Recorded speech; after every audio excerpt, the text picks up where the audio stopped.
ఏదో బురద చల్లాలి, నాశనం చేయాలనే ఉద్దేశంతో ఆయన ఇలా అరెస్ట్ చేయటం చేశారు తప్ప, ఫర్దర్‌గా అయితే ఆయన మళ్ళీ జైలుకెళ్ళే అవకాశం అయితే ఉండదంటారు. న్యాయం ప్రకారం అయితే ఆయన జైలు వెళ్ళకూడదండి. యెస్. నిజంగా న్యాయం బతుకుంటే ఆయన అరెస్ట్ చేయకూడదు. ఈ దొంగ మేనేజ్మెంట్‌కు వ్యవస్థలు మేనేజ్ చేసి ఇవన్నీ చేస్తే మరి నేను అది దేవుడే చూసుకోవాలి.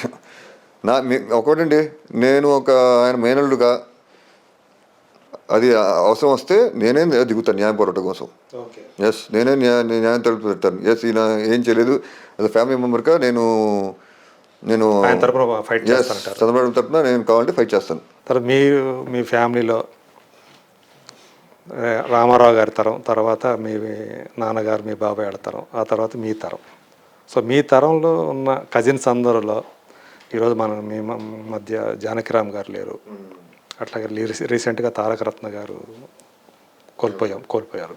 సో మీకు వాళ్ళతోటి అనుబంధం ఉందా? సన్నిహితంగా ఉంటారా? తారక రత్న పైగా ఏంటంటే తను యువగళం ప్రోగ్రాంలను ఈవెంట్కి వెళ్ళే ఆ టైంలో అక్కడే కొంచెం అనారోగ్యానికి గురి హాస్పిటల్లో చేరటం ఇవన్నీ మనం చూసాం. సో మీరు తారక రత్న ఉదంతం గురించి, ఆయనతో మీకున్న అనుబంధం గురించి ఏమైనా చెప్పగలుగుతారా? తారక రత్న పాపం చాలా అన్ఫార్చునేట్ అండి. అలా జరగటం నేను ఎవరు ఎక్స్పెక్ట్ చేయలేదు. అది ఫ్యామిలీ మెంబర్స్, నేను కూడా ఎక్స్పెక్ట్ చేయలేదు. అతను పాపం ఏంటంటే చాలా డౌన్ టు ఎర్త్ ఉంటారండి. చాలా డౌన్ టు ఎర్త్, చాలా ఫ్రెండ్లీ. ఆ పొగరు, ఆ గర్వం, అంటే నేను ఎన్టీ రామారావు మనోడు అని చెప్పి చెప్పుకోవటం, బిల్డప్లు ఇవ్వటం, అందరికీ చెప్పుకోవటం, దాంతో ఆ గర్వం చూపించడం,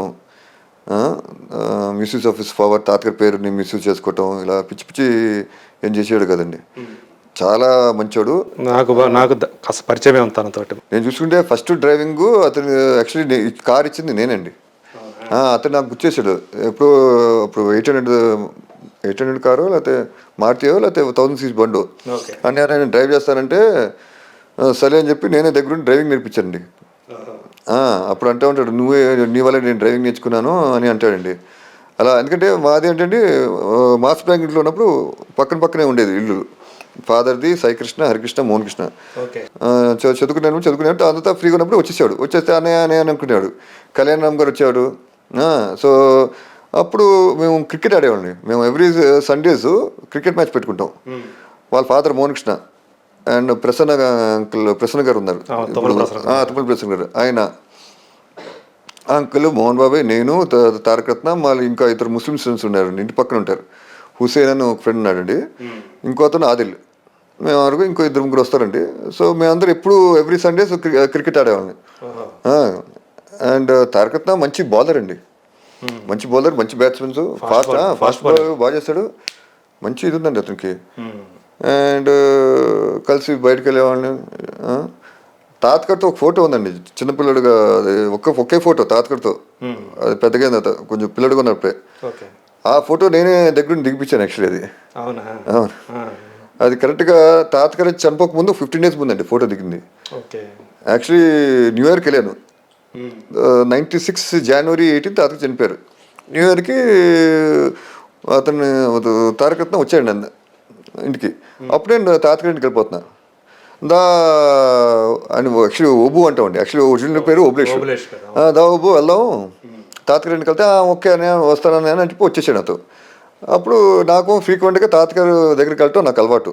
అతను చాలా ఎప్పుడో ఒకసారి రేరు అనుకుంటాను నాకు తెలిసినకు. సో నాతో రావటం వల్ల సరే నేను ఫోటో దిగల. అక్కడ ఫోటోగ్రాఫర్, స్టిల్గ్రాఫర్ ఉన్నాడు.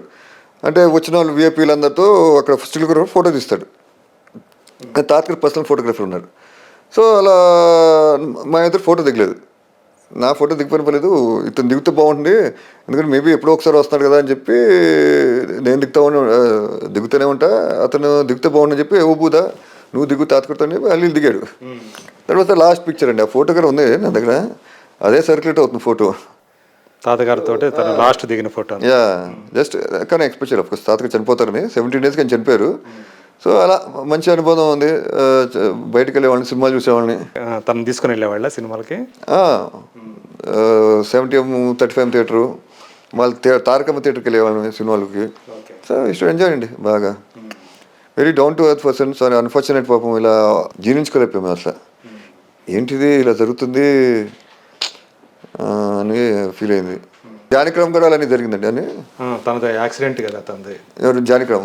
జానకిరామ్ బాబు చాలా డౌన్ టు ఎర్త్ మనిషి. అతను సేమ్, అసలు గర్వం లేదు, ఎవరికి చెప్పుకోడు, చాలా నార్మల్ పర్సన్ లాగా ఉంటాడు అతను.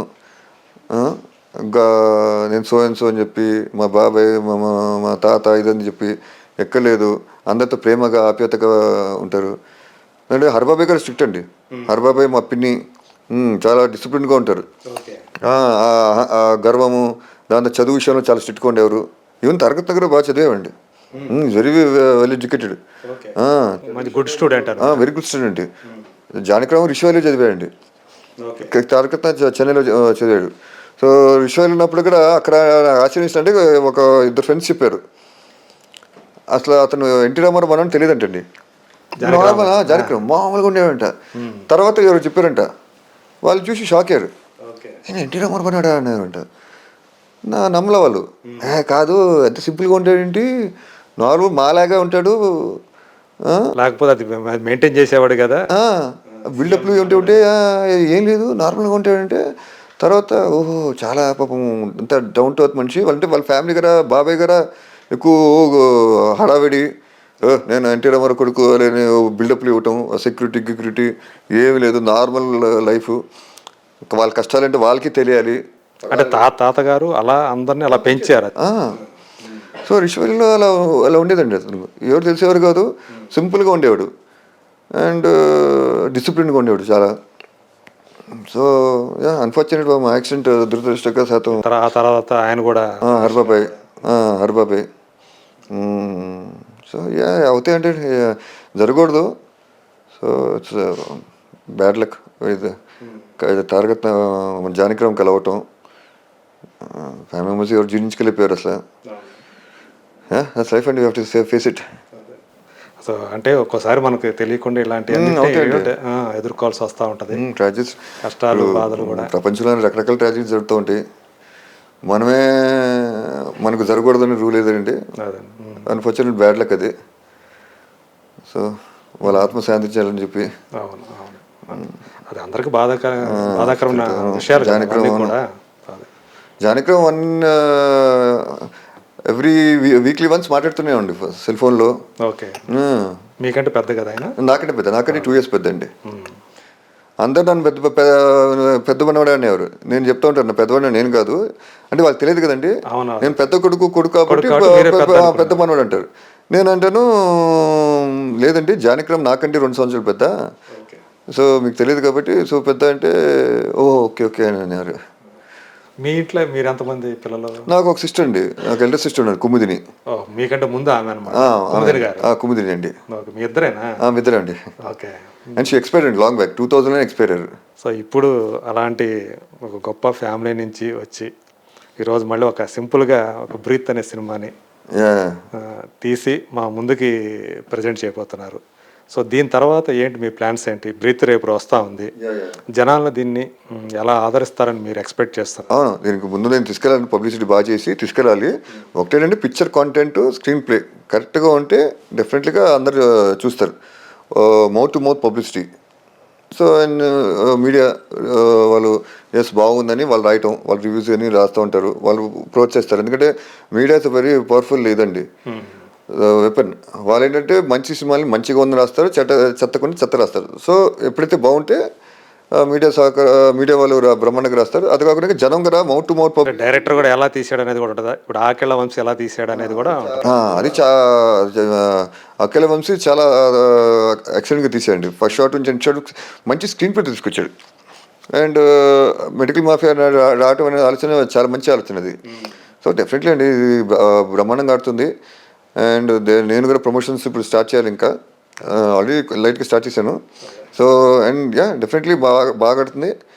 అండ్ అండ్ జన ఆశీస్సులు, అభిమాన ఆశీస్సులు, తాతగారు అయిన ఆశీస్సులు తప్పకుండా కోరుకుంటున్నాను. అదే కాకుండా నెక్స్ట్ సినిమా ఫారెస్ట్ బ్యాక్ డ్రాప్లో మంచి ఇది సబ్జెక్ట్ రెడీ అయింది. ఆల్రెడీ రెడీ అయిందండి, రెడీ చేసేసుకున్నారు. ఓకే, దాని టైటిల్ ఈ మధ్యలోనే ఇది చేసే టైంలో చేశారా? విన్నారా? ఇది టైంలో చేశాను. ఓకే, స్టోరీ ఐడియా నేను ఇచ్చాను యాక్చువల్లీ, జస్ట్ ఐడియా. అది ఎవరండి డైరెక్టర్? డైరెక్టర్ ఇప్పుడు డిసైడ్ చేయాలండి ఇది. ఓకే. దాని టైటిల్ అనుకున్నాం అర్జున్ అగస్త్య అని మంచి స్టోరీ రైటర్ ఉన్నాడు. అర్జున్ అర్జున్ అగస్త్య. అర్జున్ అగస్త్య. Okay, writer. అవునండి, ఆ సినిమా టైటిల్. ఓహో, హీరో పేరు. ఓకే. హీరో ఆల్రెడీ ఛాంబర్ లో రిజిస్ట్రేషన్ అయిపోయిందా ఏదండి? అర్జున్ అగస్త్య. అది ఇప్పుడు చేయాలి ఇప్పుడు. ఓకే, టైటిల్ అంటే మీరు రివీల్ చేశారు కదా ఈ లోపల, ఎంటర్ చేసేయండి. అదే ఇప్పుడు అదంటారా? బయటకు వచ్చిందంటే ఎవరో వేరే వాళ్ళు చేసేస్తారు. ఇప్పుడు చేస్తాను ఎందుకు ఇమీడియట్ గా పని చేయండి. అది లాగేసుకుంటారు, స్టోరీ లాగేసుకుంటారు. అది లాగలండి. మంచి రైటర్ ఒక దొరికాడు, అలీ అని చెప్పి. తెలియకపోవచ్చు కానీ టైటిల్ ఇదేదో బాగుంది అని ముందు చేసేస్తారు. ఇప్పుడు ఫోన్ చేస్తాను. అలీ అని మంచి స్టోరీ రైటర్ ఉన్నాడండి. అతను ఐడియా ఇస్తే సబ్జెక్ట్ మంచి స్క్రీన్ ప్లేతో రెడీ చేశాడండి. Okay. So maybe January 14th సంక్రాంతికి స్టార్ట్ చేస్తాను షూటింగ్. నైస్ అండి. సో ఇంకా చేస్తానండి ముందు సంవత్సరానికి 2-3 ఫారెస్ట్ బ్యాక్ డ్రాప్ సినిమా అనమాట. Forest backdrop. ఓకే, అంటే అడ్వెంచరా? అది నేను చెప్పనండి, అది ఇంట్రెస్టింగ్ స్టోరీ. అది నేను ఫారెస్ట్ ఆఫీసర్. అంటే అది కూడా స్క్రీన్ ప్లే బేస్డ్ గానే ఉంటుందా? స్క్రీన్ ప్లే మంచి కాంటెంట్ ఉంది అందులో. ఇట్స్ గుడ్ కాంటెంట్ సినిమా, డిఫరెంట్గా ఉంటుంది అది. సో అందులో అర్జున్ అగస్త్య అనే ఒక ఫారెస్ట్ ఆఫీసర్ గా చేయబోతున్నాను. చేస్తాను. హీరో పేరు అర్జున్ అగస్త్య. అదే. నైస్ సార్ చైతన్య గారు. థ్యాంక్ యూ అండి. చాలా మంచి విషయాలు మనం షేర్ చేసుకున్నాము. సో మీ ఈ క్రైసిస్లో మీరు ఎలా నైతికంగా ఎలా ఒకరికొకరు నిలబడ్డారో చాలా విపులంగా చెప్పారు. అలాగే మీ December 2న రాబోతున్న మీ బ్రీత్ సినిమా, సో నటుడిగా చైతన్య కృష్ణ అంటే ఏమిటో ప్రజలందరికీ తెలియజేస్తుందని మనసారా నమ్ముతూ విజయం సాధించాలని ఆకాంక్షిస్తూ thank you so much. Thank you అండి.